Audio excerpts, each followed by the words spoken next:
Thank you, Jacob, and thank you all the former speakers. My name is Malin Martelius, and I'm a city representative in the city of Malmö. I just have to throw a thank you at the presentation by Jacqueline and David before us here, since in this short presentation I won't be able to recap all the discussion and conversations that we've had in Malmö and within the Nordic Safe Cities and the National Center on very important issues that you have touched upon. But I don't think this is the last time we will see each other, so I hope the discussion can go on regarding freedom of speech and balancing the need to understand the digital world and at the same time respect the citizens, of course. But in this project, we found ourselves in an urgent need to, at the local level in Malmö, to better understand and deal with the digital world and create an ability to work more on safety online. Since we know or knew too little about it, and it makes it hard for local actors to have an accurate picture on how hate, extremism, and racism navigate online and how it spreads in a defined geographical area, such as cities. We often find ourselves being reactive rather than proactive, and working on symptoms rather than on causes, and rather on intuition than actually knowing what is going on online. The second reason why we're doing this is because we can see that there's a relation, of course, between the digital hate and the physical actions or manifestations and sometimes violent actions in the real world, if you choose to separate them. So by looking at messages, misinformation, and untruth in the social media that aim to polarize or divide, that quickly can have a huge impact on activities in the everyday life in our streets, and might end up in, of course, violent actions that we need to prevent.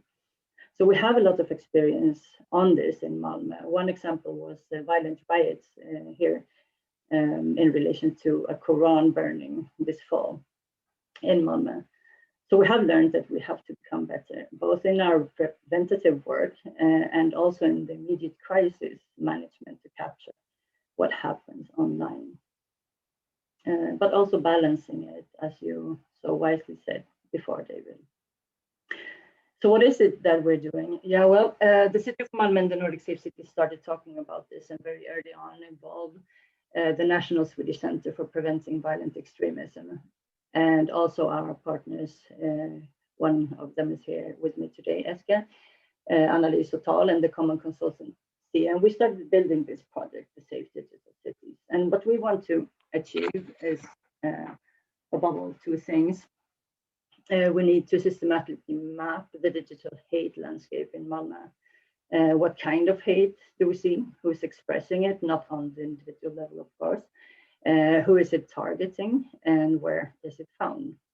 And secondly, we try to improve, of course, the existing preventive structures and mechanisms that the city has, and try to improve what we're already doing with input from online data. How do we equip the city better in the long and short run to ensure a safer city, both on and offline? So how are we doing it? Well, during a period of 10 months, where we right now are in the third month, maybe, we're working and will work closely with all preventative levels in the city, civil society, law enforcement actors, and so on, to analyze, reshape, and try to improve our work and formulate new ideas and ways to deal with what we learn. We're in the middle of the first analysis, and I can't present any conclusions yet, but we're looking to improve our prevention strategies in a couple of areas, developing tools, of course, as I mentioned, spreading and anchoring knowledge and training of our colleagues within the city, both inside and outside of the municipality, of course, upgrading and preventing the preventive work with all these actors. And an important part of it is also strengthening our ability to handle the acute phase in crisis management issues, but also to improve. Malmö is considered an unsafe city, especially from outside the city. So we have a challenge that we also need to tackle to be better to communicate and create narratives about Malmö, how it actually is, or that we might come closer with this analysis that I will hand over the floor to you, Eske, to specify some of the methods in the design more technically. The floor is yours. Thank you very much, and thank you for the invitation to speak here today. I'll just share my screen, and I hope that it, well, just a second, should be ready now. Yeah. Well, I'm briefly going to introduce you to the more technical aspects of how we are actually approaching this project that we're currently developing. And basically, we are very excited about this project because for us, at least, it seems a rather novel approach to measuring and tracking online hate on a city level. And what we're doing, and as Malin said, we're basically trying to bridge at least partly the understanding between offline and online behavior and attitudes.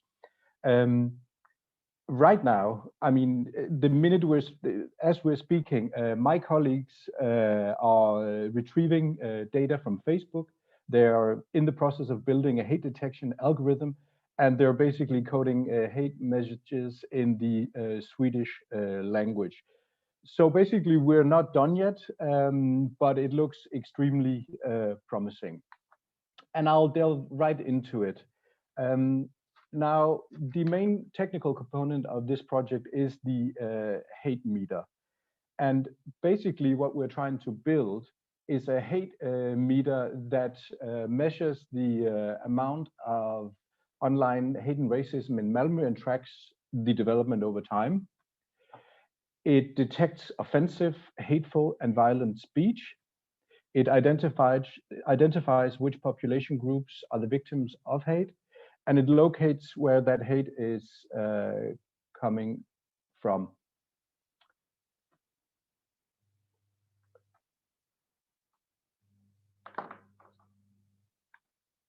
Now, simplified, there are three main components in developing and building this hate meter. First of all, we have to define and figure out what constitutes Malmö as a digital city in order to gather data. Second of all, we have to develop an algorithm that is able to identify hateful and violent speech. And thirdly, we have to carry out analysis and visualizations that will actually be useful for Malmö and the practitioners in the city. Now, the first thing to be answered, of course, is what is the digital city of Malmö? And for Malmö, we have decided to look primarily, at least to begin with, to Facebook pages and groups that we can positively tie to Malmö. We've done this for a couple of reasons, but the main reason is that Facebook is still the most used social media in Sweden.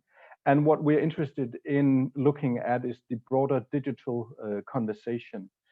So, I mean, while there is surely more hate and racism and extremism on social media platforms like Parler, Gab, and Telegram, we are actually interested in to what extent that hate and racism enters into the mainstream discussions. So what we've done is basically we have identified approximately 730 Facebook pages and groups that we can positively tie to Malmö. And these groups include news outlets, political parties, politicians, NGOs, associations, sports clubs, restaurants, all sorts of groups in the and pages in the city. So once we have defined the city as this, what we do is basically then we start collecting data, including all Facebook posts, comments, replies, the use of emoticon from these pages, and that is then our running data set. Needs to be said also that, of course, this population of pages and groups is constantly evolving and growing larger, and perhaps it will be included to other platforms as well later on in the project. Now, the second part is the hate algorithm I was talking about. And we are right now, as I said, we are actually currently teaching the algorithm to detect and distinguish some three forms of speech that we are interested in. First of all, of course, offensive speech, because it says something about the general debate climate in the city. Second, hate speech, because it says something about the attitudes toward, for instance, population groups like Muslims, Jewish people, transgender people, etc. And thirdly, what we are looking at is violent speech, because it says something about the attitudes towards the use of violence in the city. So that's the first thing the algorithm needs to be able to do, is distinguish these three things. And the second thing, of course, is figuring out towards which population groups or minorities are these three categories of speech actually directed. Currently, we are coding, or in the process of coding, upwards of 40,000 text bits for the algorithm to be able to perform what I just described to you. And finally, of course, and not least, what we're going to do is finalize the analytical concepts, basically meaning how do we combine data, and how do we present it for the people working with it in Malmö, so that they're actually able to use it in a practical context.